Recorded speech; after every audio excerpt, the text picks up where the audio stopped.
What is going on? We are live for UFC 267, Yan Blachowicz versus Glover Teixeira. We are in the fourth of six main card fight. It is Dan Hooker versus Islam Makhachev. And goddamn, these fights have been spectacular thus far. Not the most exciting during that last fight, but between all the finishes in the prelims, all the great fights we've seen thus far in this main card, I am having a great goddamn time, and I hope you are too. I will come with the links, but remember, this, even though being a numbered event, is not a pay-per-view event. This is free-ish if you have ESPN Plus. If you don't, go ahead and grab that, but I do have the links coming soon, you goddamn degenerates. How the fuck are you all doing on this, the eve of Halloween? You got your spooky shit ready? You got your parties planned? You got your liquor in your cup? I have all the above. Let's go. And here we go. Islam Makhachev trying to work the submission early.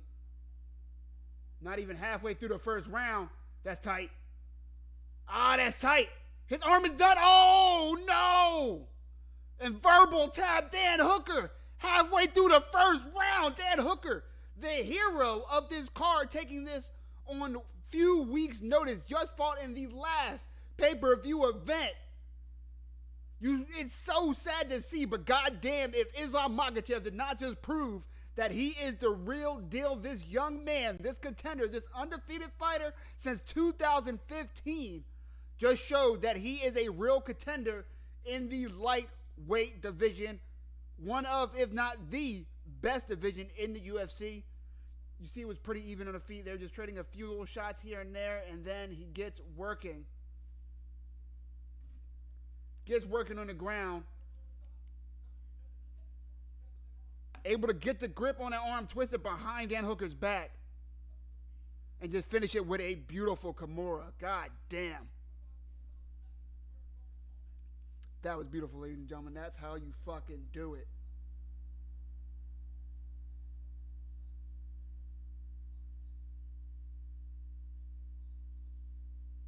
I don't know the young man's name, but you see in the ring with Makhachev, not talking about Khabib. Do you have a stream link? I do. I got you in 2 seconds, brother.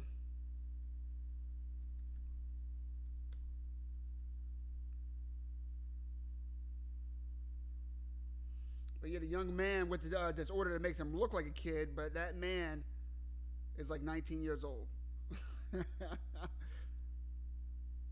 Fun fact, the same disorder that Lionel Messi suffered from as a child and was able to get the hormone therapy to grow out of it and become one of the fucking greats. How wild is that? I just taught you something. Congratulations, and you're welcome. There you go. Links for everybody. Facebook, you got it. Twitch, you got it. YouTube, you got it. I'll find one more alternative for you guys. And then we will listen to what Islam Makhachev has to say. And hopefully we get to hear from Dan Hooker as well. Because no matter how this fight went, I mean, he's still one of the heroes of the card. Took this fight on 3.5 weeks notice or something like that. 3 weeks notice. So he finished with a Kimura halfway through the first round. That just shows how strong, how powerful, how crafty, and how talented Islam is. And I don't think we're going to hear from Dan Hooker.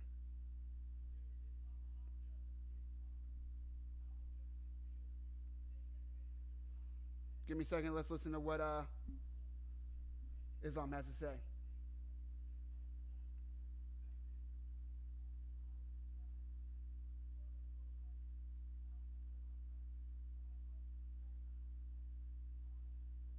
As I'm saying, it's time. This guy's number 6. 9 fights in a row he wins.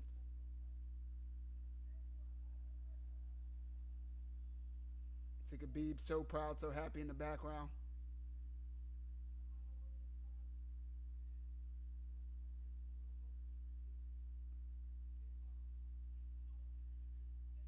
I want Islam about to listen to him talk his way through the finishing sequence of this fight. Beautiful double leg. Dan Hooker does what he's supposed to do, tries to cross to the cage. Islam gets in a better position and pulls him away from the cage and starts working on that Kimura. And you see, as soon as he steps over, he can really put some torque into that Kimura.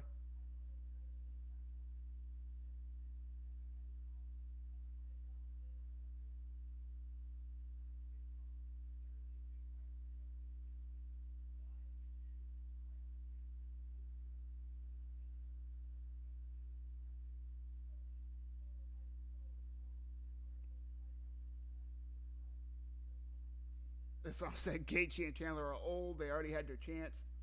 He said, it's my time. How much can you argue with that man after a finish like that?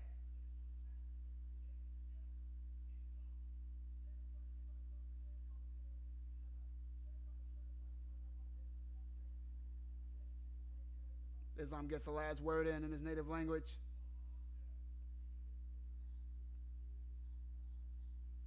There you go. Khabib takes the mask off. Javier Mendez, of course, right there with him.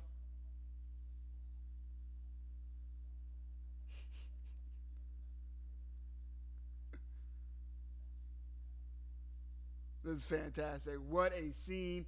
What a fight. What a moment. What a afternoon of fights. That is right, ladies and gentlemen. It is 3:50 p.m. And we are about to get into the main event, a goddamn title fight. We're talking about Petr Yan versus Cory the Sandman Sandhagen. We can call this an interim fight, but let's be real, ladies and gentlemen. No one would have argued if this was an actual title fight. No one would have argued if when Petr Yan landed that illegal strike to Aljamain Sterling. We all agree he should have lost. But many don't like the fact that you can lose a belt and also subsequently win a belt through disqualification. That's right, Aljamain Sterling is the 135-pound champ. I don't argue it because he got illegally striked, all that. Oh, we overplayed it. It was dramatic. Who the fuck cares? Petr Yan landed a clearly illegal strike, and what can happen when you do that? You can lose the motherfucking fight. And the rules say, like many people weren't aware of, you can also lose your goddamn belt from it.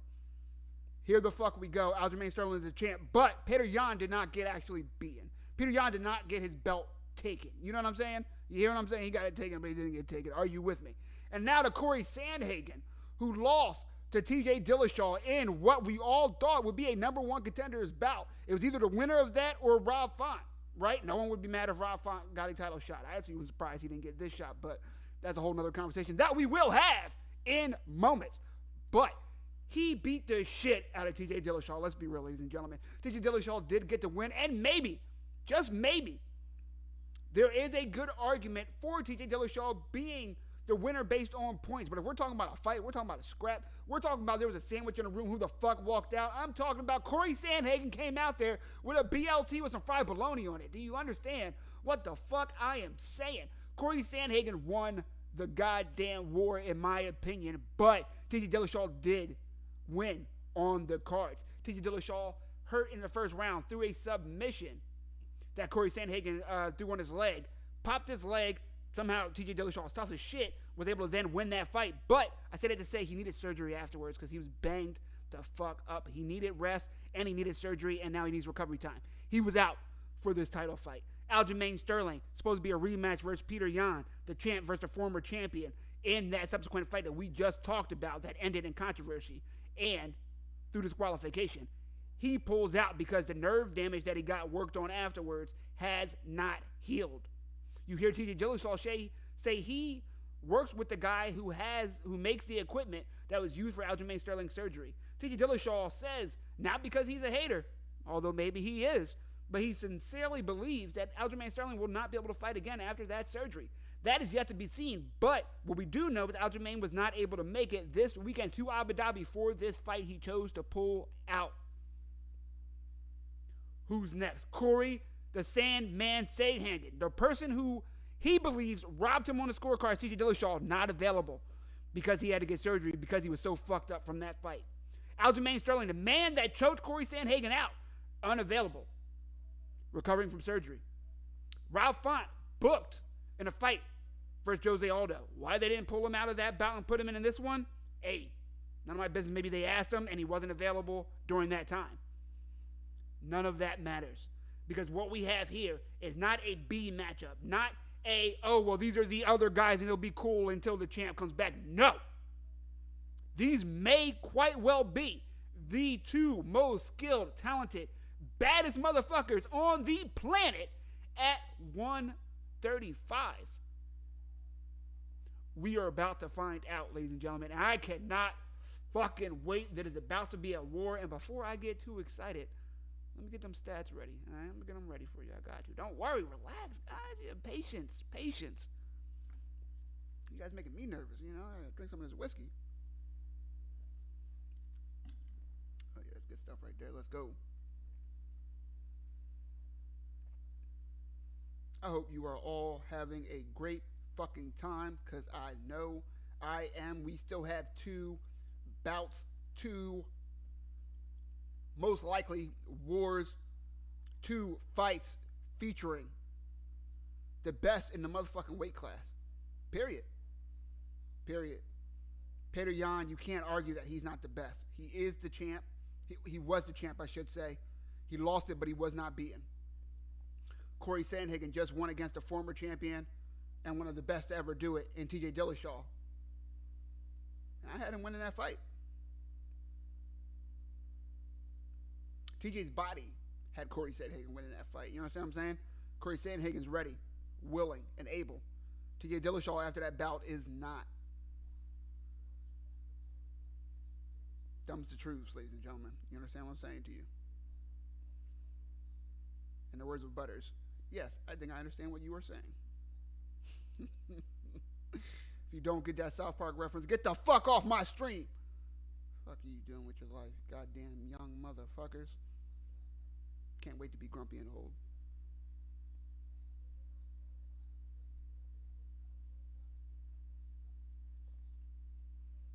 As we see Petr Yan warming up.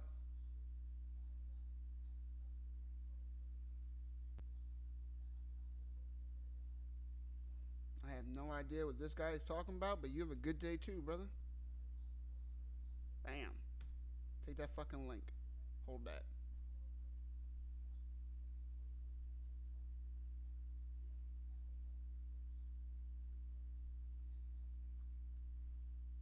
My picks for this fight and the next. First, let's look at their goddamn records as of late.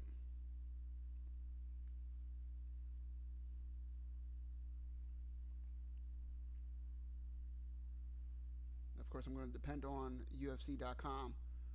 And if you've been here before, you know that shit can be a little spotty. So we're going to cross our fingers. Of course, the champ, Aljamain Sterling, but number 1 is Petr Yan. And let's take a look at his last few fights in the UFC on his way to being the champion that he is now. Of course, that last fight was a DQ versus Aljamain Sterling, but even though Aljamain Sterling looked good for about a round and a half, Yan started turning that fight around and looked like he wore Aljamain Sterling all the way down. Aljamain looked like he had nothing left in the gas tank, and it was just moments until he was going to get finished. Boom, the knee comes crushing on a downed opponent, and then we know what happens after that. Yan with a late TKO versus Jose Aldo, the greatest featherweight to ever do it. You heard me. Write it down. Book it. He got that, and again, a fight where Aldo, another person who fighting Petr Yan, looked good early, but was unable to weather the storm in the gas tank of Petr Yan. He wanted to finish him late. TKO on Faber before that, before his championship bout versus Aldo, 3rd round. Decision versus Jimmy Rivera. Decision versus John Dodson. Knockout versus Silva de Andrade. And of course, he came into the UFC with a KO. Petr Yan has just been lights out impressive since coming to the UFC and seems to be getting better every outing. And I don't know if that's because of his skills growing or that we're just seeing him against better competition and able to see more of his skill set. Either way, everyone should be afraid when they're in the octagon against Petr Yan. But one man who I don't believe is, one man who I truly believes thinks himself to be the better. They're coming out with another goddamn Ghostbusters. We gotta stop the madness, people. Please and thank you. I can't deal with all these goddamn remakes. Cory Sandhagen knows that he is a great fighter. Cory Sandhagen believes that he just needs small tweaks to become the champion that he believes himself to be. He thinks that if he had more of a killer instinct, less of a I won this fight already mindset, then that he would have won that fight. Of course, we will never know that again. Even if he does rematch TJ Dillashaw and wins, we'll never know how that fight, if it would have ended differently for Cory Sandhagen, because who knows? Maybe he is more aggressive. Maybe that's what TJ wants and TJ ends him. We don't fucking know. Either way, he lost a split decision in his last outing to TJ Dillashaw, but do not be mistaken, he beat the shit out of TJ Dillashaw. Knocked out Frankie Edgar in 30 seconds. Knocked out Marlon Moraes, one of the fiercest strikers in the division, round 2 of their fight. He did lose to Aljamain Sterling in the first round via submission, which that was just really impressive performance by Aljamain Sterling. That's nothing against Cory Sandhagen. Win against the Sun Sal. Win against Lineker. Look at this. Win. He's got him. He's got knockouts. He's got submissions. He's got hard-fought victories via decision. Both of these men are savages. Both of these men have gas tanks to go all 5 rounds. And both of these men have the power and ability to end it at any fucking second. Are you excited yet? Let's go. Refresh on the links if you need it. Remember, closed mouths don't get fed.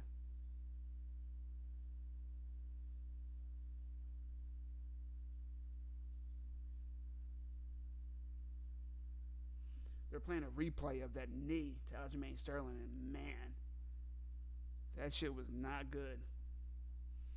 But look, you see him with just slams, trips, impressive takedowns to Aljamain. He was winning that fight.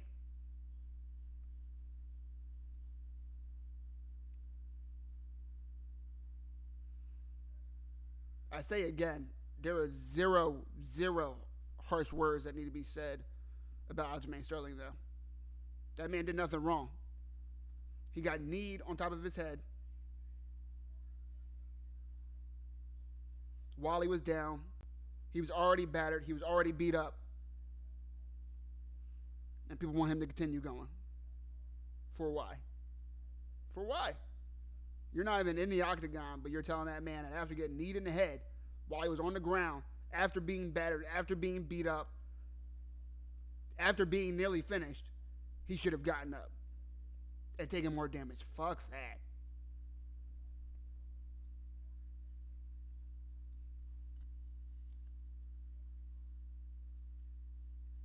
We are moments before the co-main event in UFC 267. And just in case you motherfuckers just got here and don't know, we are live for UFC 267. Yan Blachowicz versus Glover Teixeira. It's your boy Mike, just MMA, the man with the golden mic, here as always for any numbered event, any MMA event you guys give a fuck about, any combat sports event that gets you going. Your boy, the man with the golden mic, will be out here. And I hope you are too. If you like what I'm dishing out, please thumbs up, subscribe, etc., etc. If you need a link, all you gotta do is ask nicely. And I got you on deck, variety pack. Don't worry, we out here. If they don't cut this promo short, to be fair, it's not a pay-per-view, so I didn't pay for it. But, come on, man.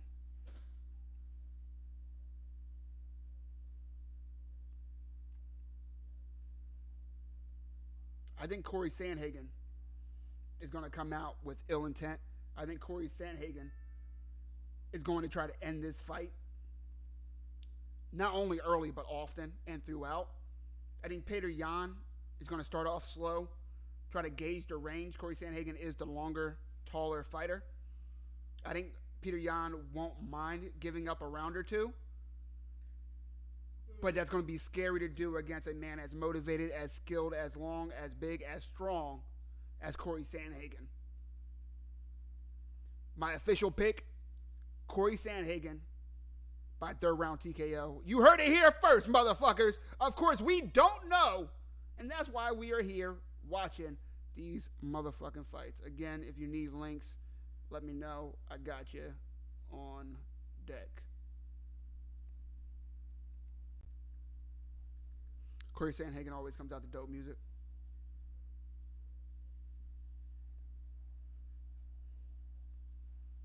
If you're not hyped, you're too sober.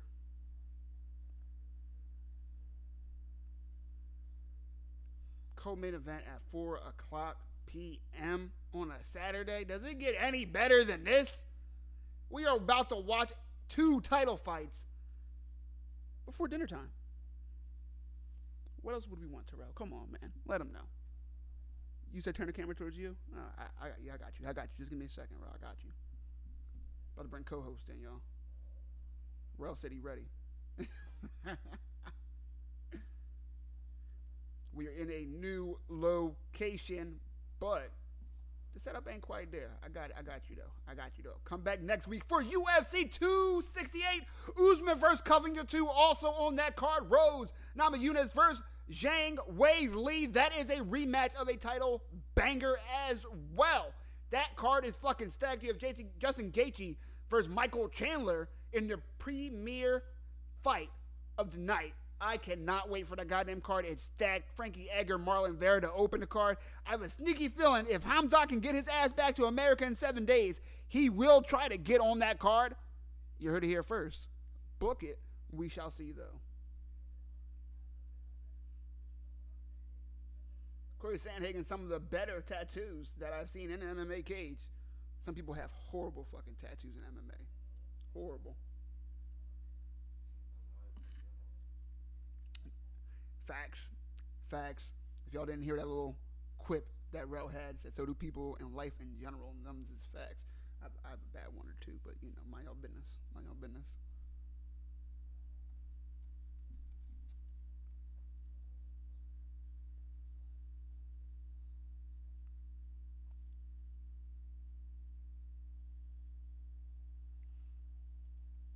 The former champ, Petr Yan. I expect him to get a pop. Not being from Abu Dhabi, of course, but much closer to the region than Cory Sandhagen. You saw Hamzat got a huge reception. How about that Hamzat versus Li Jingliang fight? God damn. Hamzat proved that he's a real deal fucking killer. That shit was ridiculous. I had no idea that it was going to go like that. Of course, that was Hamzat's plan. He said it. He said, this guy can hit. I'm going to take him down. But take him down just like in a few seconds and then just smother him and just relentless ground and pound. Nonstop trying to go for submission. Choke on one side, fails, throws it on another, changes his angle. That wasn't just relentless. That wasn't just mean. Because there's a lot of mean motherfuckers in the UFC. That was talent plus ferocity personified. And that should have scared the shit out of anybody in the 170-pound division whose name is not Jorge Masvidal, Kamaru Usman, or Colby Covington. Everybody else, beware of Hamzat. And those 3 that I just mentioned, he's coming for your ass too. Be ready. I don't know if Hamzat can do that against those 3 guys, but man, would I like to see that shit. Shut up and take my money.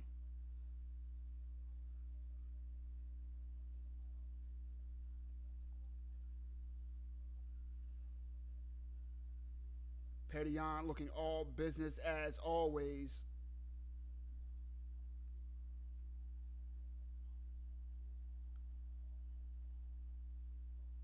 He's got to be motivated. I can't imagine he wants anything more but to wear UFC gold again. He has to still be upset and disappointed at himself and the circumstances for losing his belt.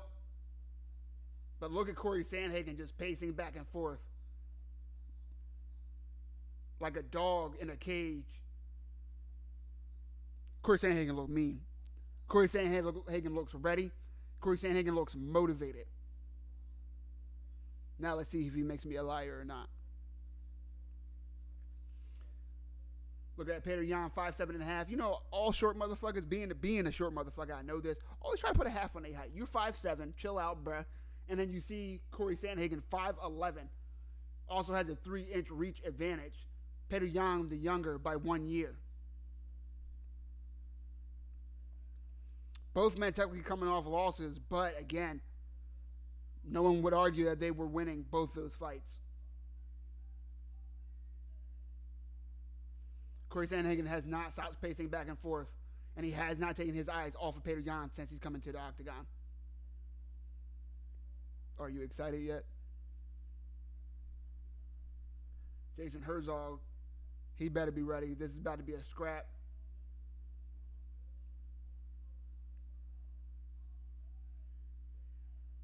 Again, if you need a link, let me know. If you're digging what I'm doing, go ahead and give me a thumbs up and subscribe. Much appreciated.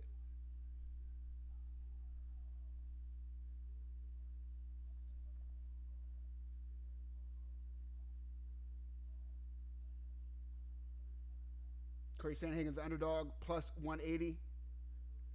I take that bet. I should have taken that bet.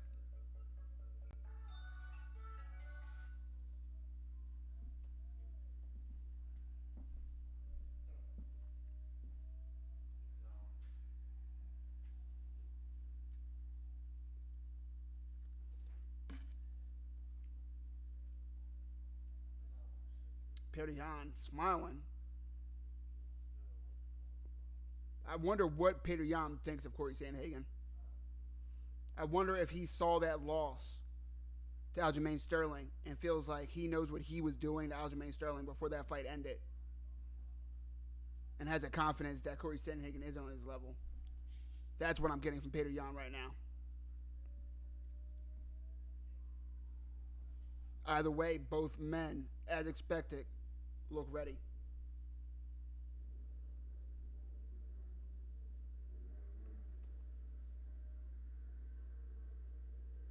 I was wondering if they touch gloves. They do.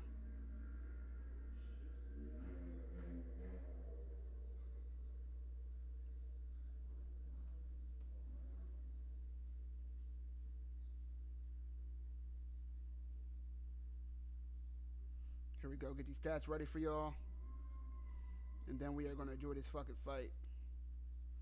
Round 1 of the co-main event. Petr Yan versus Cory the Sandman Sandhagen. And of course, your boy, Mike This MMA, the man with the golden mic, here as always live for every major combat sports event.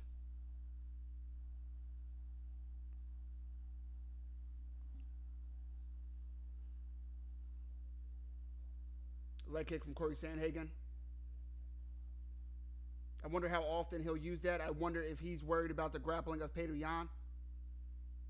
And on Petr Yan's hand, I wonder if he's willing to mix in the grappling with someone as long and big as Cory Sandhagen. Nice leg kick from Petr Yan. Ooh, that body kick from Sandhagen. He's clearly worked on kicks this camp. As a taller fighter, that will only make it harder for Petr Yan to close the distance if Cory Sandhagen can get these kicks working early and often. I do think Cory Sandhagen's best rounds against Petr Yan will come early.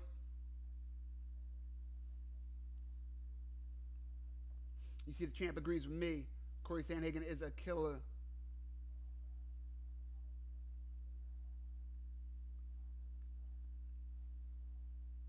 Petr Yan holding the center of the octagon, but not pressing forward exactly. Just holding his place with pressure. Sandhagen is the one circling, moving in and moving out. He lets Petr Yan move up when he's okay with it, but when he isn't, Cory Sandhagen changes angles, changes direction, and starts coming forward himself.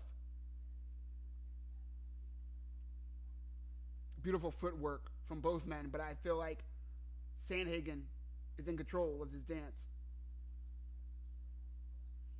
Nice combination. That left hand to the body being the best shot of that combo right there from Sandhagen. Petr Yan misses the one on that 1-2, but does land the 2. Jab, jab, leg kick for Sandhagen. Beautiful. Switches stances again. Not giving Petr Yan the same look for more than a few seconds. Non-stop movement. If he can keep up this pace for 5 rounds, you have to imagine it's going to be trouble for Petr Yan.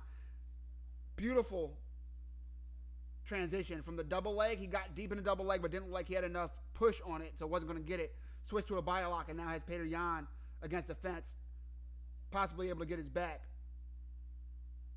Both men off the fence now, trading some nice shots.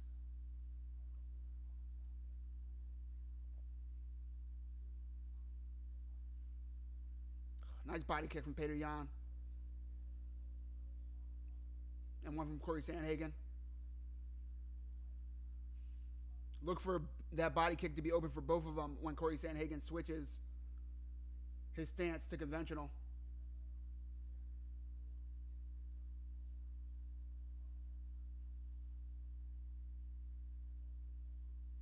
And when they're southpaw, it's not there as much.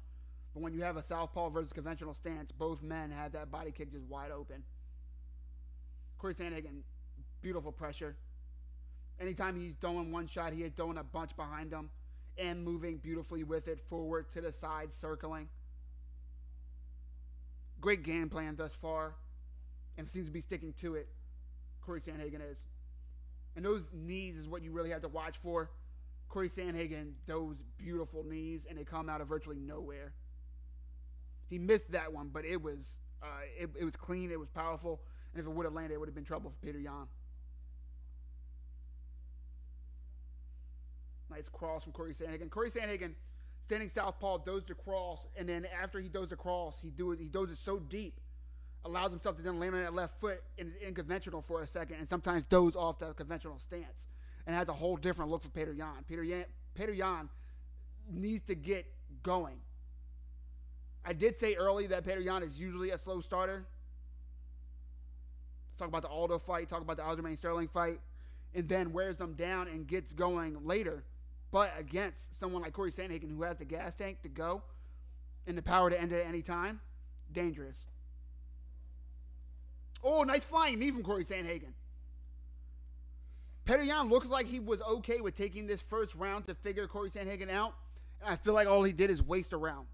I don't think he figured anything out that whole round. There's nothing that Petr Yan threw or landed or did that whole entire round. And I'm not saying he didn't land. Listen to what I'm telling you. Nothing happened in that round that Petr Yan did where he can go back to in the second round and say, this worked. Let's start going towards this through a path to create more. If you guys are hearing what I'm saying. Cory Sandhagen, on the other hand, knows exactly what he needs to do for the next 4 rounds to win this fight. Of course, more things are going to happen. Of course, the story's going to change. Of course, I might sound totally different between the second and third round than I do between the first and second. But after the first round, Sandhagen's up 1-0. Sandhagen has the confidence to know his game plan is working thus far. Petr Yan has questions coming out of that round. And now the question for us is, will he have any answers going into the second round? God damn, am I excited for the rest of this motherfucking fight. Let's go. As you see, 41-17 significant strikes landed for Sandhagen versus Yan. 43-20 in total strikes. Yikes.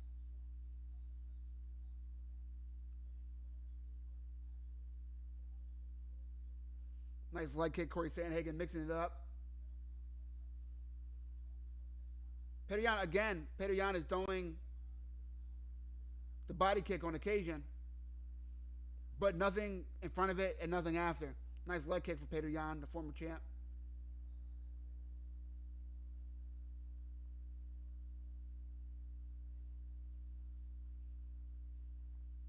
Both men having pretty good leg kicks. Another body kick from Petr Yan, and there we go. A nice combination behind it. Petr Yan looks more willing to turn this into a brawl now, which I think benefits him.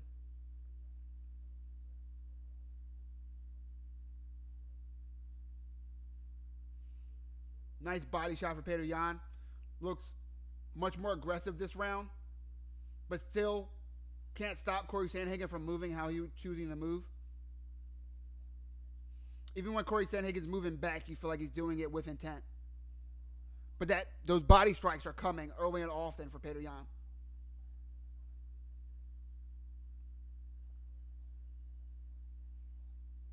Oh, nice left to the body. Another left to the body for Sandhagen. Out of the southpaw stance. Then throws a nice little left check hook out of conventional stance, Cory Sandhagen does. It's so difficult to fight Cory Sandhagen the way he's fighting right now. Because sometimes when he sits on a punch, a strong punch, say he's in conventional, he throws to right. And he throws it with power. He'll come back and still be in conventional. Other times he'll throw to right in conventional and then be in southpaw. And then when he throws to left, that's now his power shot. It's just really hard to find any type of rhythm of what Cory Sandhagen's doing. And that's got to be frustrating for Petr Yan. So he's got to come hard and forward like he just did with that lead left. But it's just not enough to do it one time. Cory Sandhagen's too tough, too resilient. You're talking about a man who ate the best shots Mariah's had and still put him down in the second round. Again, we are here live for UFC 267. It's your boy, Mike Just MMA, the man with the golden mic, here live for every major combat sports event. If you give a fuck, I will be here. Let me know. If you need links, closed mouths don't get fed, let me know. If you're digging what I'm doing, go to give me a thumbs up and subscribe. Your support is appreciated. Without you, I'm just a man talking into a goddamn camera, which is a little strange. It is the second round of the co-main event. Petr Yan versus Cory Sandhagen, and it is a goddamn fight. Thus far, Cory Sandhagen up 1-0 a close second round, but Petr Yan having a much better round than he did in round one. I don't know if it's enough to win the round thus far, but he has landed the harder shots. Cory Sandhagen just landing more in volume again. But that's not to ignore the fact that it's a much better round for Petr Yan than it was round one. Both men just throwing great strikes. Both men throwing combinations now versus Petr Yan last round. Seems to be settling for one shot now. He punches and bunches as they trade combinations again.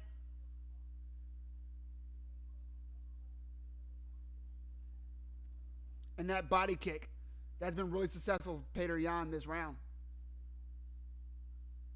I mentioned it earlier in the first round that it was open and available. Single leg attempt for Cory Sandhagen. Petr Yan just sprawled all crazy. Hips through the fucking mat. That's how you fucking teach how to sprawl.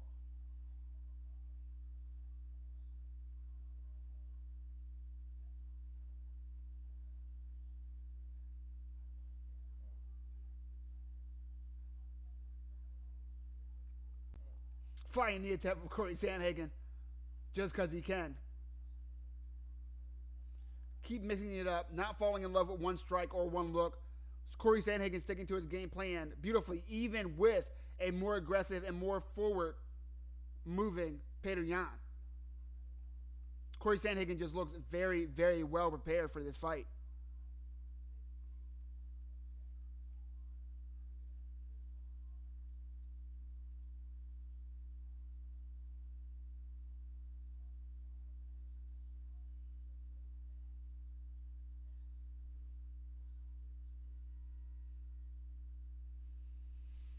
As I'm getting filled with spam bots on Twitch. Yay.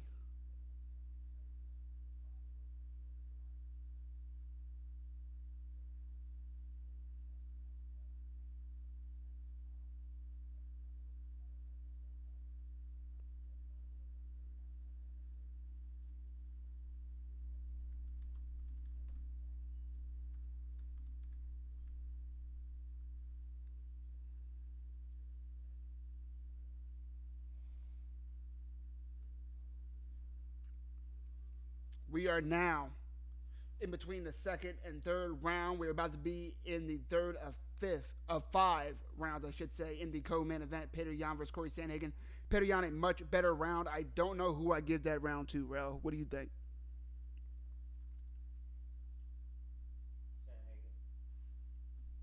Sandhagen. 2-0 Sandhagen? Yeah. I can't argue with you, man. It was so close, but Cory Sandhagen definitely still controlled the fight. See Randy Costa saying how tricky Cory Sandhagen is. Very possible that the Sandman is up 2-0, in which the champ needs to win this round. How? I have no fucking clue.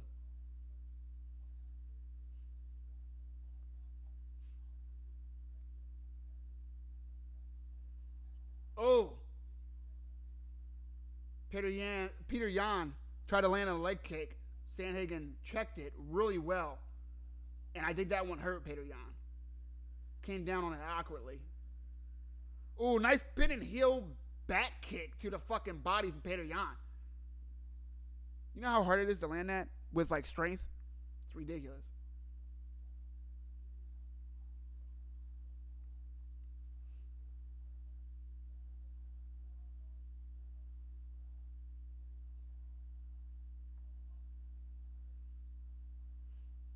Petr Yan pressing forward, but he just doesn't know how to trap Cory Sandhagen. Versus Cory Sandhagen knows exactly what he's doing versus Petr Yan. Petr Yan freezes every once in a while during these combinations, and Cory Sandhagen's able, well, during these feints, I should say, and then Cory Sandhagen lets off a combo. Look at his non-stop feints. Some are full feints, him actually extending. Other are just shoulder feints, just getting Petr Yan to bite. And Cory Sandhagen's been so diverse in his striking throughout this whole fucking fight thus far that Petr Yan feels like he has to bite on everything. He has to move and react to every little movement of Cory Sandhagen. But he has his most success when he says, fuck all of that, and just comes straight forward and tries to cut the angle off against the cage for Cory Sandhagen and land big shots. That's where Petr Yan's finding his success. Just not happening often enough. Versus Sandhagen coming out this fight at all fucking angles.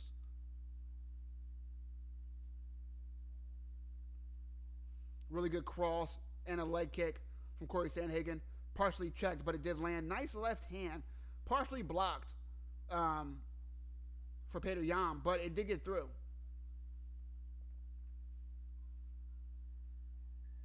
See, when Petr Yan's pressing forward and letting off first, that's where he finds success. But now Cory Sandhagen pushes back. Cory Sandhagen is not willing to allow Petr Yan success to make him wilt or accept that Petr Yan won the exchange. When Petr Yan gets off some shots, Cory Sandhagen presses forward, gets super aggressive, and tries to land some of his own. Now that's dangerous, but what it shows us is that he took that loss to TJ Dillashaw to heart, and he's not willing to just let rounds go. He said, okay, you scored some, and now it's time for me to score some too. That's the thought and process of Cory Sandhagen, and it's making this fight super fucking exciting.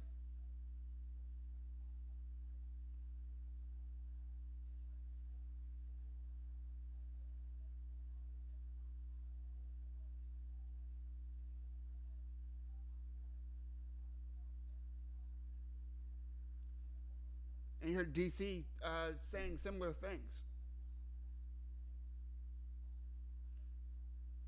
Cory Sandhagen just pumping that jab. Petr Yan pressing forward, but not letting go. There he goes. There he goes. Let go. A nice hook combination, but just like that, Cory Sandhagen, oh, you touched me. It's time for me to touch you back. Look at this fucking strike differential, 107 to 64. Yikes. Oh, kick to the body from Petr Yan, followed by a hook. Petr Yan landing some great shots, though, this round. Oh, spinning back fist lands and hurts. Cory Sandhagen puts him on his ass. Petr Yan now all over him, trying to land some ground and pound from top.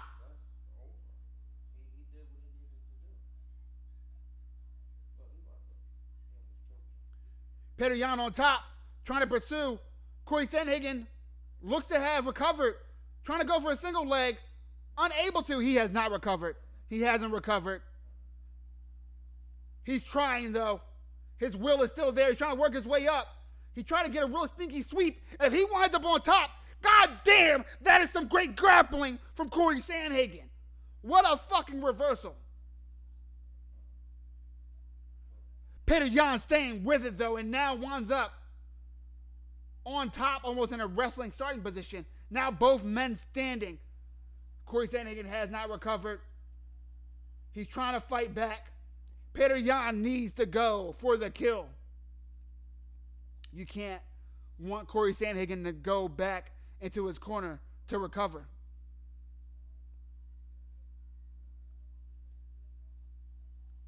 Wow. Now that right there was enough for Petr Yan to take that round. Bar none. We're talking at the very least 2-1 Cory Sandhagen. It's possible. You know how these judges are. And, I'm not going to say, we're not going to get into the fixed fights. But what I am telling you is that this very well could be 2-1 either way. Without a doubt, Cory Sandhagen needs to try to use this minute to just fucking recover, to breathe. He's not doing anything wrong, but Petr Yan has found what we talked about before, a path to victory, something that he can take to the next round and say, this is how I win. I've been saying it for the last round and a half. Petr Yan is finding success when he charges forward and just says, fuck it, let's go. It's not just straightforward. It's straight and working like a snake. If Cory Sandhagen tries to circle this way, he cuts him off a little bit with just one of these. If he tries to go this way, cuts him off with one of these, or circling to that direction to make him fear his power hand coming from that side. Petr Yan has found the movement that's working against Cory Sandhagen. Now what Cory Sandhagen needs to now figure out, we said this might be a back and forth affair, what Cory Sandhagen needs to figure out while trying to gain his equilibrium back is how to get out of danger before Petr Yan's already coming downhill on him. Just like that. Cory Sandhagen Petr Yan coming downhill and is able to land and not give Cory Sandhagen an out. Cory Sandhagen needs to either push Petr Yan back, which is easier said than done, especially when you're compromised, or he needs to figure out how to get out of there before he's even in there. You guys having fun yet?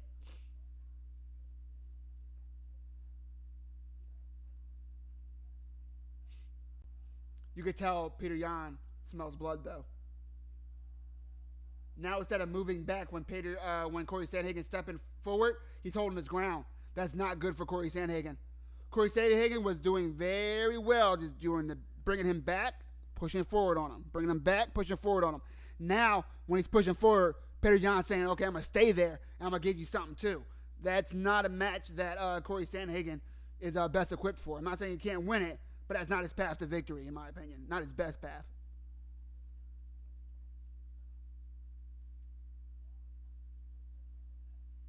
Cory Sandhagen lands a nice body shot, but eats 2 or 3 up top for it.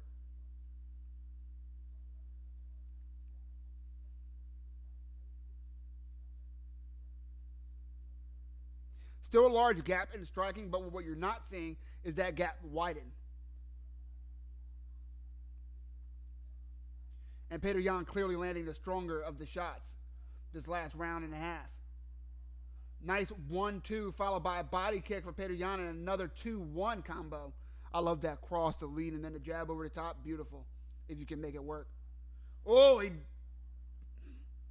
lands a perfect 1-2, Petr Yan does.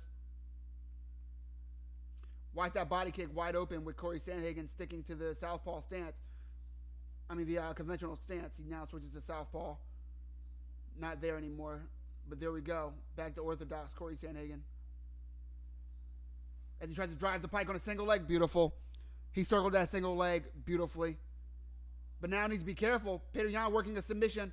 They were both playing the leg lock game, which isn't that evolved in MMA. Very rare to see either one come out on top with that. It's usually just one man, unfortunately, giving up top position. Cory Sandhagen trying to work the takedown again. I know he wishes when he got that takedown, he kept more control on top. That would have been a great way to try to, one, gain his composure back, and two, steal another round. Because I do think he's up 2-1, but for all we know, he's down. Tries to throw a spinning tag of his own and misses badly, eats some for it. He looks fatigued. He's wearing these shots. Petr Yan, as I said, his better rounds are towards the end of the fight, and he's coming alive.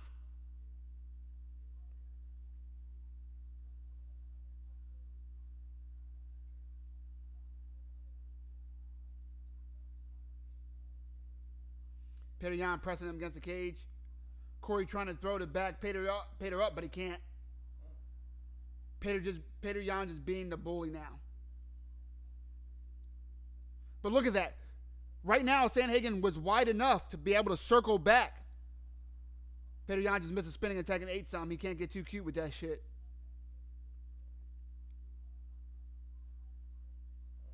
Nice combination of Petr Yan. He's putting it on Cory Sandhagen. There are a few fighters you see that literally get better as the rounds go. And Petr Yan, as we talked about early, before the fight even started, he's one of them. I might just know what the fuck I'm talking about a little bit, huh? You would think my name was Mike Jets MMA. You would think I was the man with the golden mic. You would think I was here for every major combat sports event. You'd be right.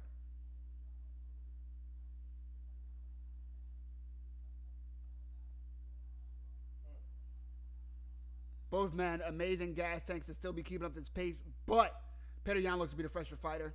There is no pop on the end of Cory Sandhagen's strikes anymore. We talked about the pace that he had early on.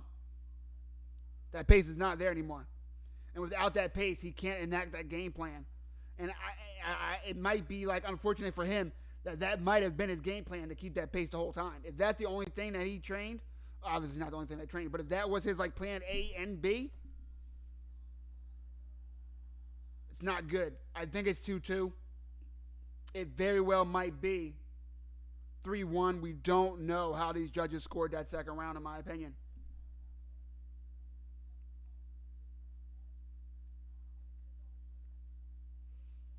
His coach is telling Cory that he needs this round. I think they believe it's 2-2.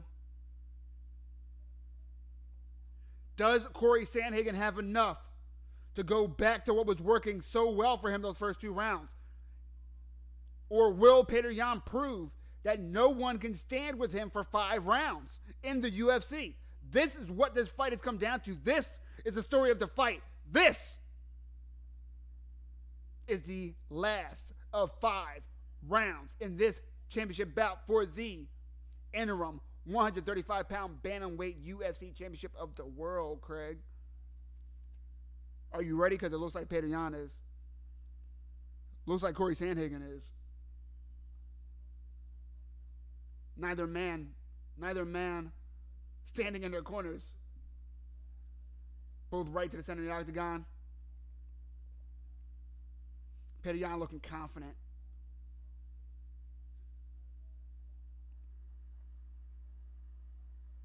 Petr Yan pushing for it now. As what was working for him early.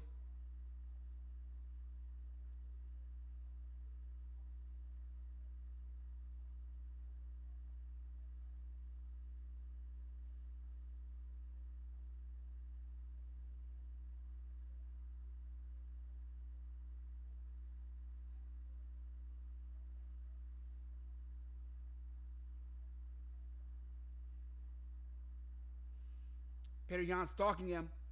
Threw some right hands, landed one. Nice leg kick. Cory Sandhagen landed a few jabs, but nothing of substance. And through the first of 5 minutes in this last round, it looks more or less like the third and fourth. Flying knee attempt blocked from Cory Sandhagen. Nice cross lands for Yan.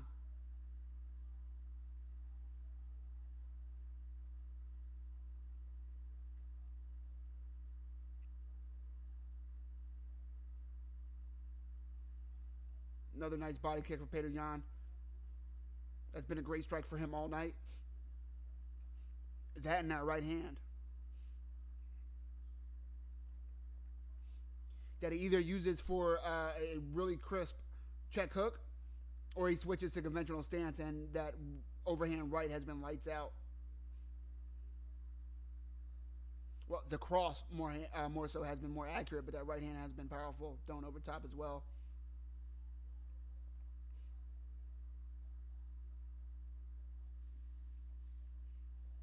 Nice jabs for Cory Sandhagen there.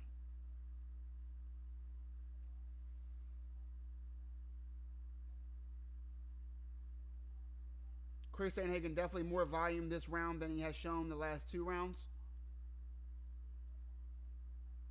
But will it be enough for the judges to tip the balance in his direction? I say the judges, but this wouldn't be the first time that we've seen Petr Yan end the fight in the 5th round. And he's already hurt Cory once today. Tries to work a touchdown, a takedown, unable to, but lands a great left hand. Petr Yan still looks like he's having fun in there.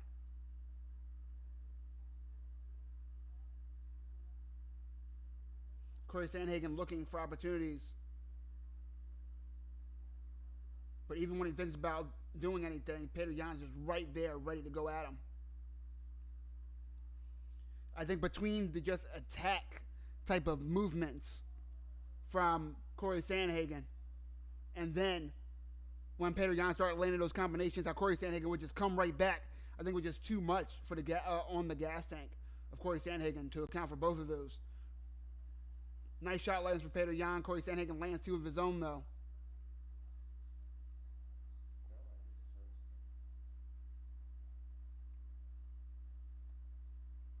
A minute and a half left in what has been a great title bout between Petr Yan and Cory Sandhagen.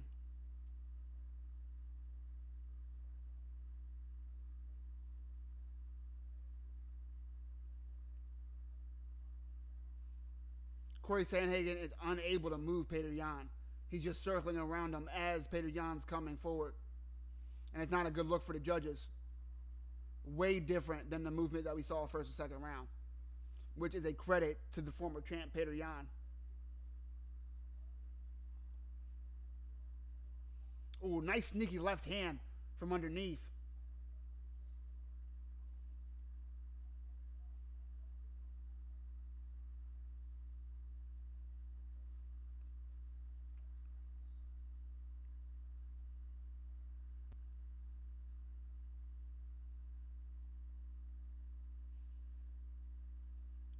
Oh, 1-2 misses, but lands another spinning back fist. Petr Yan does. Nice lead cross from Yan. Flying knee from Sandhagen partially lands, but not enough to hurt the former champ. Oh, spinning back heel kick lands from Petr Yan. Both men throwing after the horn. That was a fight. That was a fight, ladies and gentlemen. Gotta clap for them two motherfuckers. God damn, that was a fight. A close fifth round, but even though Cory Sandhagen landed more shots, I felt like octagon control and power shots leaned towards Petr Yan. Really, really interested to see how they score this one. Of course, this being the co-main event of a six-fight main card, UFC 267, Yan Blachowicz versus Glover Teixeira, still to come.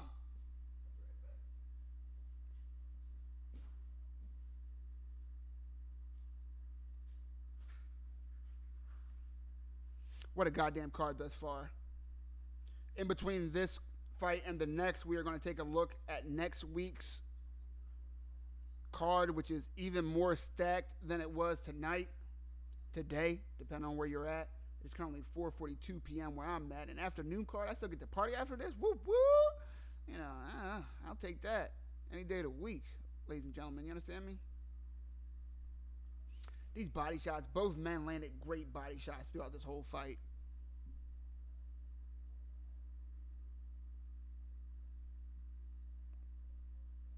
Really impressive.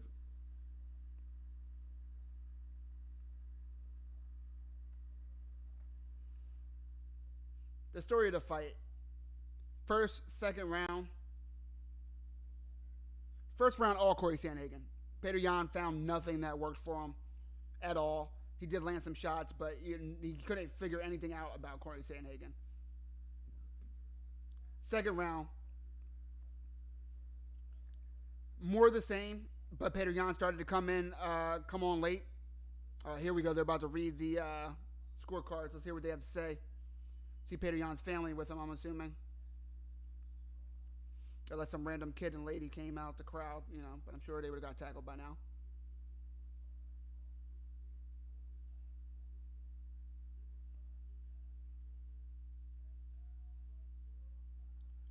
$49-46 for Petr Yan.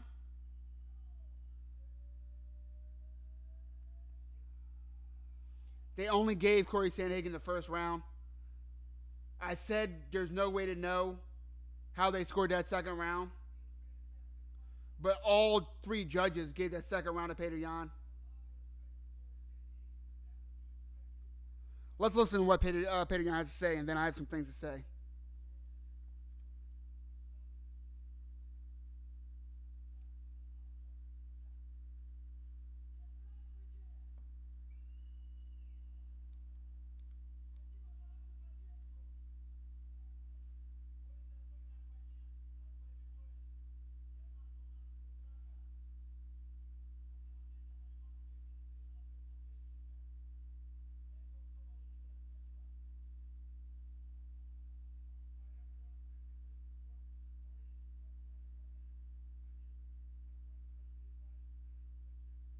Petr said Sandhagen was well deserving, but he knew that he had the skills to change the course of that fight, and he did. That's what happened.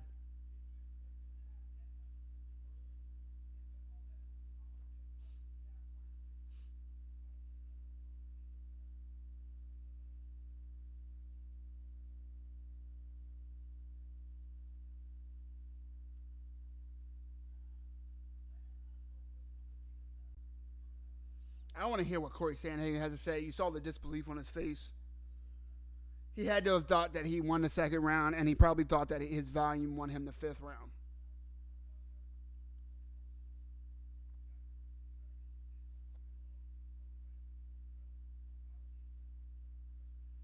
It was almost like it looked a lot like T.J. Dillashaw versus Cory Sandhagen, but, switch. Cory Sandhagen being the one with more volume as Dillashaw was, and then Petr Yan having the one with more volume like Sandhagen, the more power like Sandhagen was versus Dillashaw.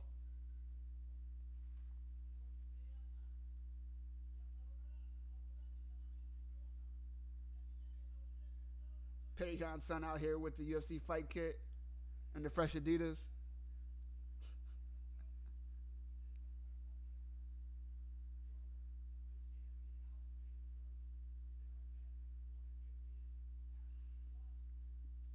They're asking Petr Yan, does he have a message for Aljamain?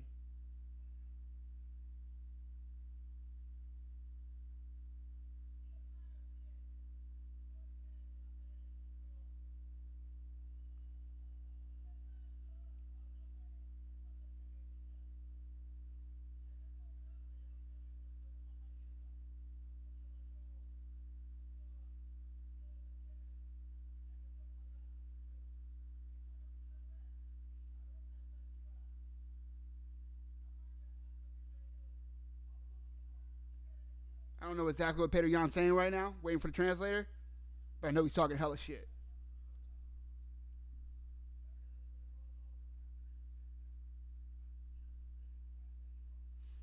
Some sniff? What is not sure what sniff is, brother.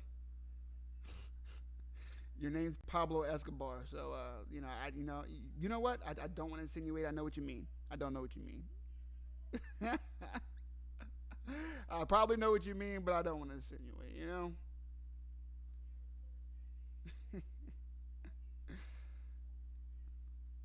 Let's listen to what Cory Sandhagen has to say. He's very upset, but the crowd cheering him, which is dope.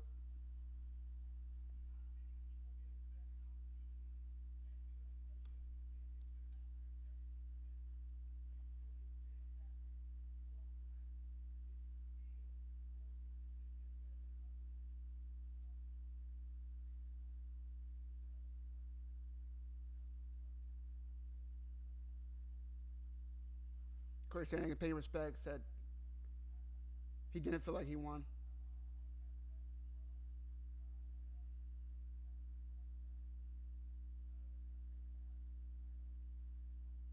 He's grateful for his experience and he'll learn from it. I believe him. A great guy, a great athlete, a great fighter. Cory Sandhagen has nothing to hold his head down about, but Petr Yan was the better fighter. Petr Yan is the real deal, and I probably need to stop picking against Petr Yan.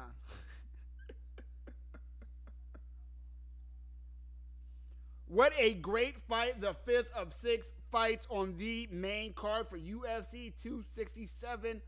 Let me switch the graphics up for you and get ready for the main event.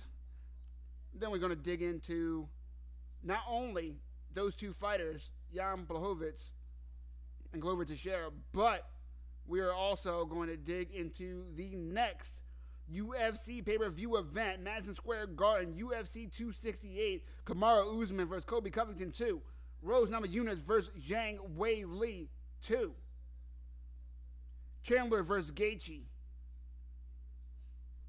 Frankie versus Marlon Vera to open the card. What a savage main card we have next week. And best believe your boy will be live, you know? I'm not going to miss that one. Come on, man. What the fuck else am I doing? I'm living my best life.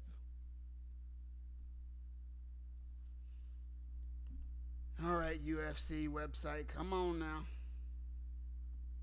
Can you guys see me struggling?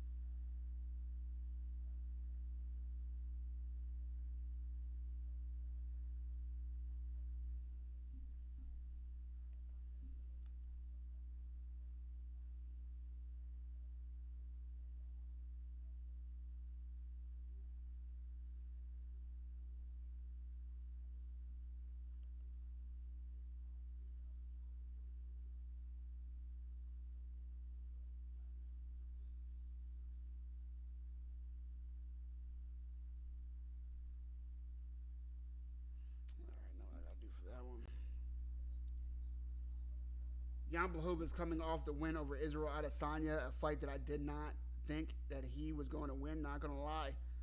Just keep it straight. I thought Israel Adesanya was going to be the quicker fighter. I thought he was going to be the more talented fighter. And I didn't think Jan Blachowicz had the game plan for him. I was wrong. Jan Blachowicz may not be the better fighter. I still don't think he's the more talented fighter. But what he did prove was that he had a game plan, the tools, the size, and the ability to beat Israel Adesanya.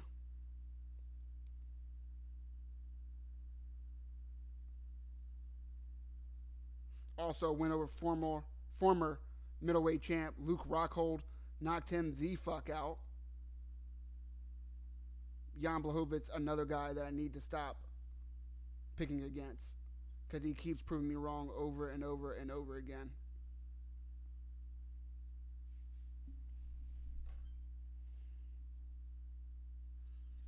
Give me 2 seconds.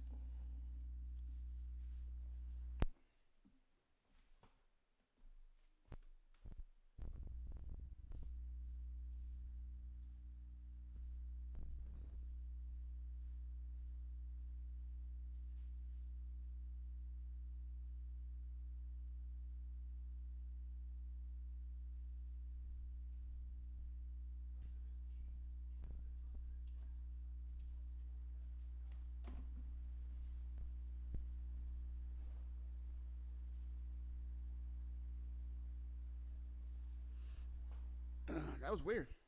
My Xbox turned off.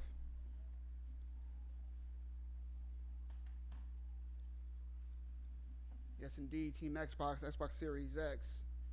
Get you one.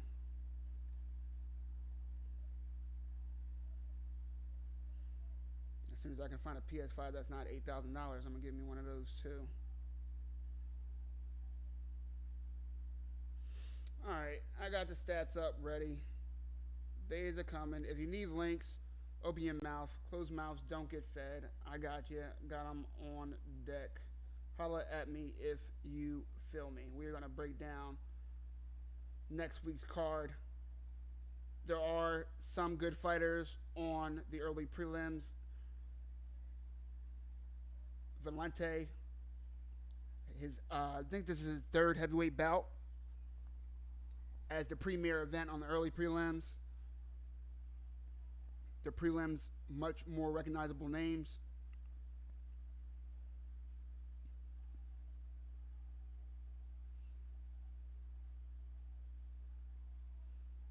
Jordan Williams, a Contender Series alum, versus Ian Gary.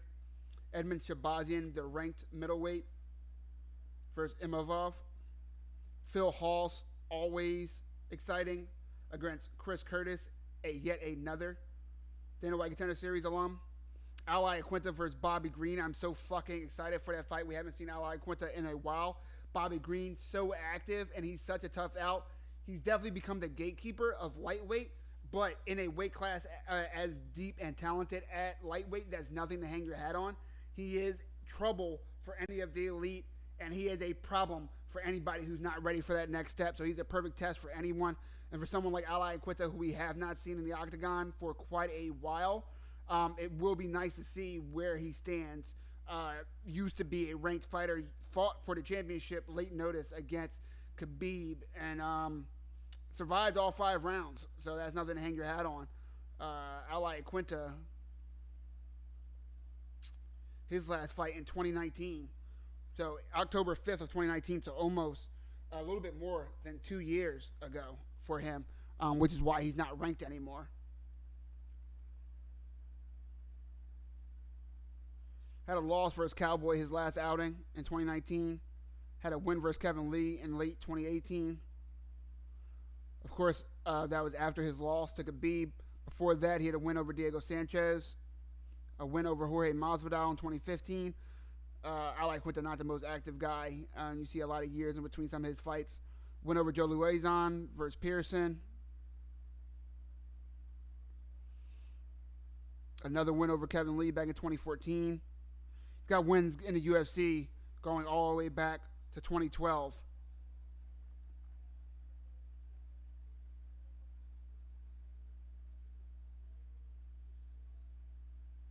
Can't wait to see what Raging Al has left in the tank versus one of my favorite fighters to watch in his weight class, Bobby Green. So well-rounded, so active, such a savage, yet so humble. Really like that guy. And he comes to bring it. He comes to fight. Rarely in a boring matchup. And if it is boring, it's not his fault. Now let's dig into this main card. God damn. It opens up with Frankie Edgar versus Marlon Chito Rivera. 2 top 15 fighters and one of the deepest, one of the most talented, in my opinion, the most entertaining, right there with women's strawweight in the UFC. I know I'm not joking about UFC's women's strawweight. It is probably my favorite division in the UFC to watch. Those girls are so talented, and there's so many of them, and they just fucking nonstop movement and just bring it every single fight. I love watching those fights, man. Shane Burgos versus Billy Quarantillo. I'm not as familiar with Billy, but Shane Burgos always a tough out for anybody. Top 15 featherweight.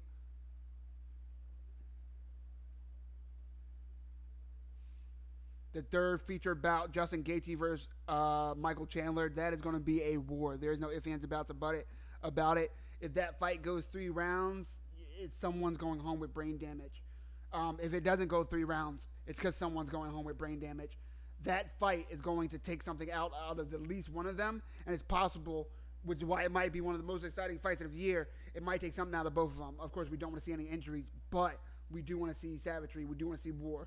We do want there to be blood, and there will indeed be blood in that matchup. Also, there will be blood in the rematch. Rose Namajunas, the champ, versus Zhang Weili, the former champion who lost her bout in the first round via head kick to Thug Rose Namajunas. Can't wait to see that fight, and I hope we see a longer, more competitive bout. We were so excited going into that fight, and it was, I don't want to say it was a freak strike, but it was a flash type of situation where it's just, we're on our feet, we're testing each other out. Wham! Head kick, super fast. All respect to Rose, all respect to her team, Trevor Whitman, etc., etc., etc. But man, oh man, oh man, Zhang Weili is a bad mother. Shut your mouth, and I can't wait to see how she does in a longer fight against Thug Rose. Now, the main event of UFC 268, the grudge match that many have been waiting for and others wish would not be happening. That's because the build-up's going to be so disrespectful. It's going to be so, I'll just leave it at disrespectful. But it also will be entertaining. Kamaru Usman against Kobe Chaos Covington. Kamaru Usman has been a dominant champ, maybe one of the most dominant champions in welterweight history. I put his championship reign right up there with Tyron Woodley. I don't think he's there yet, but many, and most people disagree with me and feel like he's right there behind Georges St. Pierre.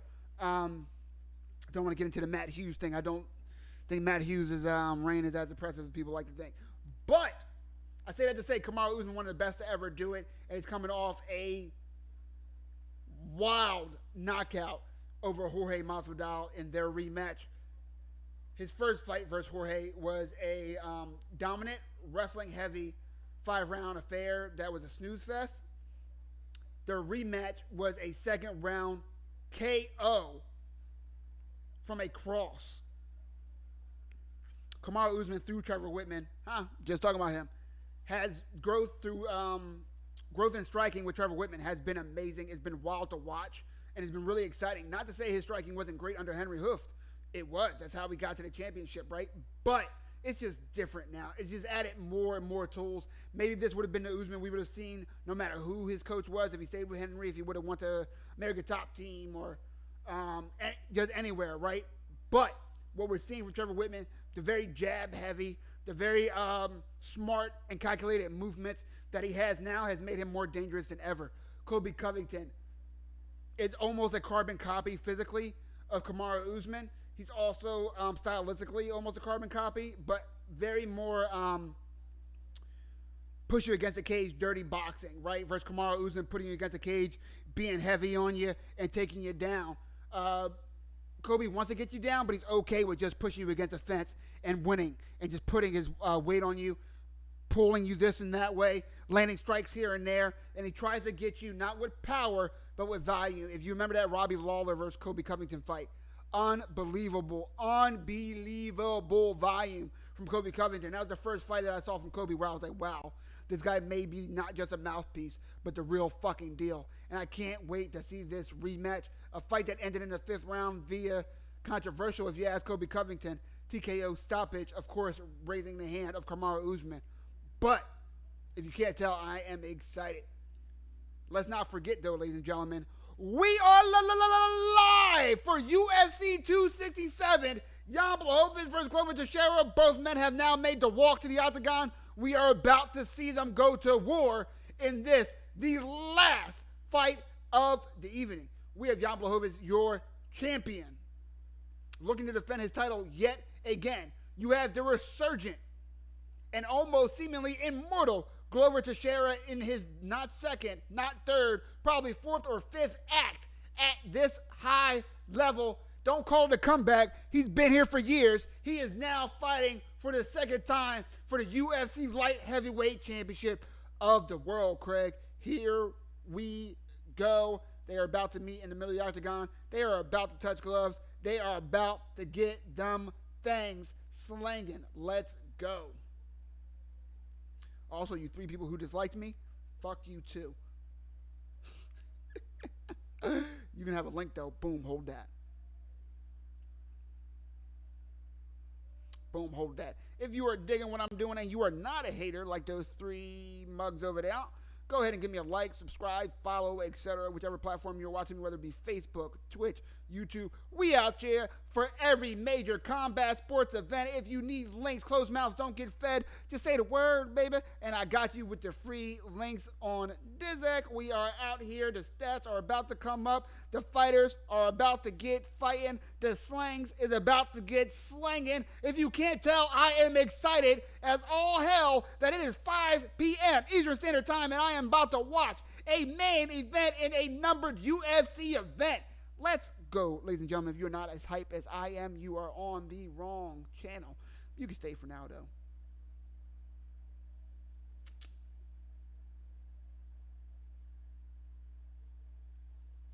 As soon as these stats come up, I will get those screens ready for you.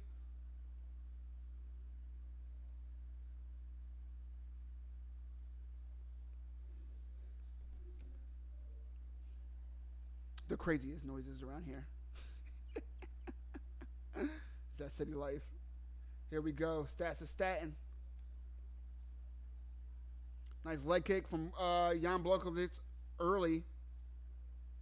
Both men, very powerful and quick strikers. Both men can end this on one shot, which is why I would expect them to have a filling out round. But as we discussed, this is Glover's fourth, fifth, sixth act. He can't risk starting slow and getting hit with one of those thunderous shots, as Yan Blachowicz refers to it as, that Polish power. Great takedown for Glover, and this is Glover's realm right here. Though both are powerful strikers, the ground game advantage goes to Glover. And Glover with the takedown early.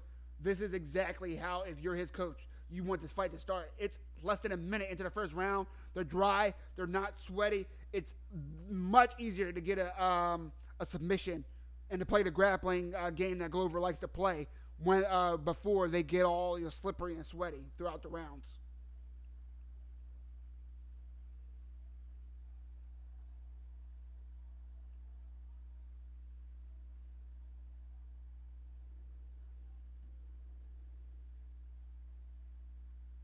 Make sure y'all see the Super Saiyan growth, you know what I mean? We out here.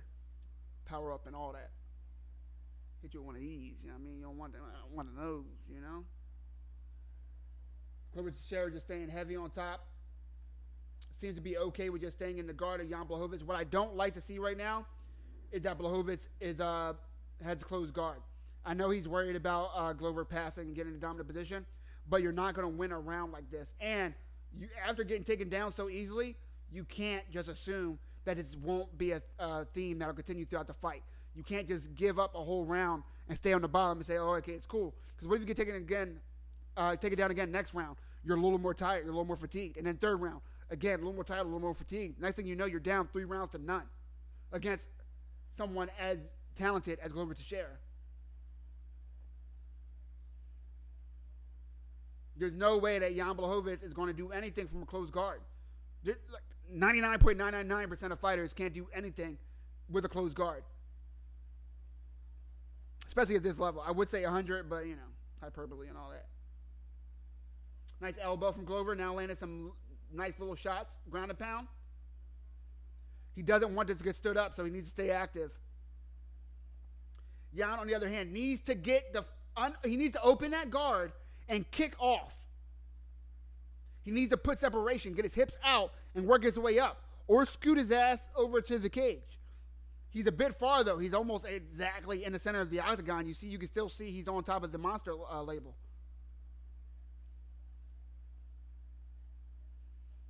Shout out to Guaranteed Rate, one of the affiliates with my company. What's going on, baby? We out here.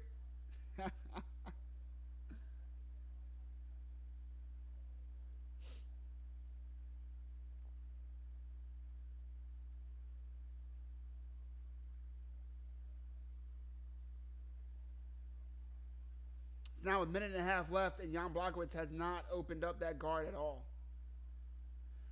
Like, I don't even understand what he's doing. He's pushing off on Glover, but he has a closed guard, so you're pulling his hips in. You can't push him off like that. That's not how that works. I legit can't believe a fresh Yan Blachowicz is just okay with giving up this round. I literally can't believe it. I hope his coaches snap on him in the corner after this round if he survives it.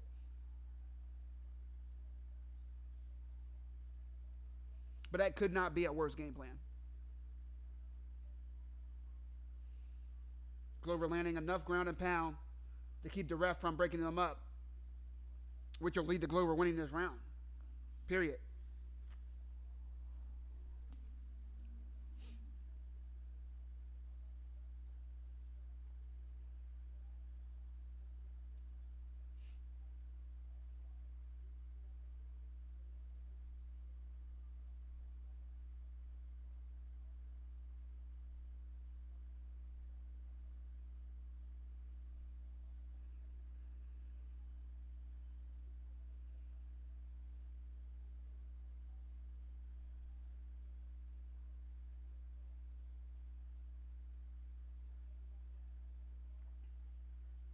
Glover cranking at the neck of Yan. Of course, it's not going to get Yan a tap, but anything to make him more uncomfortable now than he was a second ago is a success for Glover. You see the stats look like the strikes are comparable, But it was all Glover. He was on top. He was landing the harder shots. I really wish I could turn the TV up and hear the quarterman a little bit better, but for anyone who streams, you turn the background music on, and you can get your shit taken down. Been there, done that, 90-day bans and such. If you need a link, closed mouths don't get fed. Holla at me if you need me.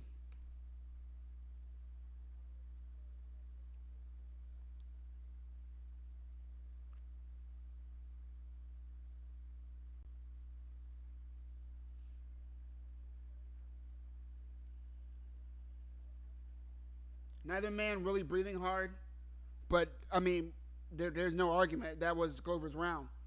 He's now one round closer to living his dream of being UFC champion.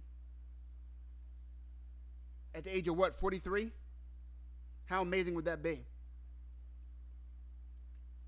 If not for Randy Couture, he'd be competing for definitely oldest person to ever win a title if he succeeds tonight. Randy Couture, of course, I believe he was 47, 48 when he beat Tim Sylvia for the heavyweight championship of the world. Glover pressing in to Yan. Glover wants this, man. You can see it. Yan does too, though. Fights back with some ferocious power. Glover trying to work the single leg again, unable to finish. Nice jab for Yan. Beautiful.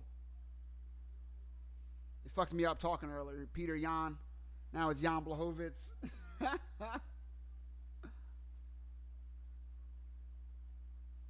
If y'all think this shit is easy, you go ahead and try to talk in front of a camera and a microphone for 1.5 to 3 hours at a time. Glover just forward pressure, swinging, not even landing on some of those. Someone just intruded on my house, so if you guys want to, press the panic button, do not call the fucking cops. That is a joke. But if you want to press the panic button, nobody let this motherfucker in. What's going on, broski? Well, yo, come in dropping shit. Like, yo, come and disrespect to my home. I fucking live here, guy.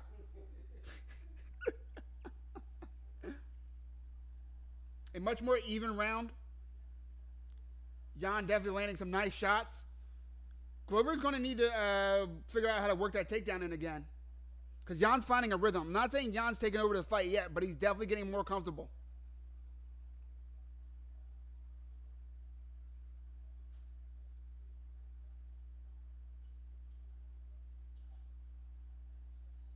Oh, left hand for Glover lands. That rocks the champion. Glover needs to press forward. Yan has a good poker face, but he's hurt. He's hurt bad. Yan fighting back, though. Glover knows he can't be too overzealous, but Yan is hurt. I am so angry that Glover's trying to work a takedown right now, but he got it. He now has Yan in horrible position.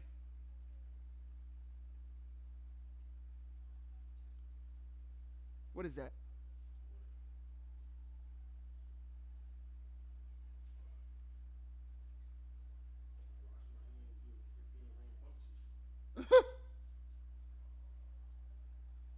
Oh, Glover Teixeira now in mount. Now has the back of Yan. Has him flattened out. This is dangerous. This is not good. Oh, he does from a neck crank. On the jaw. It wasn't even underneath the chin. And Glover makes the champ tap. I think Yan was just hurt. He was out of it. He did not recover from that strike. And holy shit, Glover Teixeira, at 40 plus years old, just lives his dream of becoming the champion. Wow. Wow. Wow. Wow. That's all I can say. I didn't want Yan to lose his belt. Not like this. But at 42 years old, to watch Glover Teixeira, a man who had his title hopes crushed almost 7-8 years ago against John Jones, the phenom who was whipping all the asses. Glover Teixeira, losing streak after losing streak after losing streak. Now works his way back, rides a 5-fight win streak to a championship title. fight against Yan Blachowicz, one of the most vicious punchers we've seen in years at this division. And what does Glover do? He takes him down. He beats him early. He then lands in the second round, never lets off, keeps coming forward, pressure, and puts him down. Smartly against my advice, because I don't know shit. Takes him down, works some ground and pound. Yan gives him his back because he's still not all there. Instantly flattens him out. Submission win. Victory for Glover Teixeira. God damn. If y'all didn't feel that, what the fuck are you doing here? If y'all didn't feel that, what the fuck are you doing here on Mike Jesse MMA, the man with the golden mic, the man who is here for every major combat sports event. If you give a fuck, I will be here. I'm talking bare knuckle. I'm talking UFC, Bellator, PFL, boxing, etc.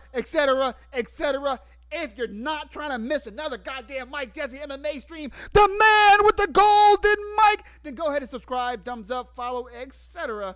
I will catch you goddamn degenerates next time because I'm so goddamn excited. I'm going to keep screaming. I'm going to turn my TV up and listen to what the fuck Glover has to say. I'm going to get my day going. Happy Halloween. Stay safe, you goddamn degenerates. It's crazy out there if you haven't heard. See you next time.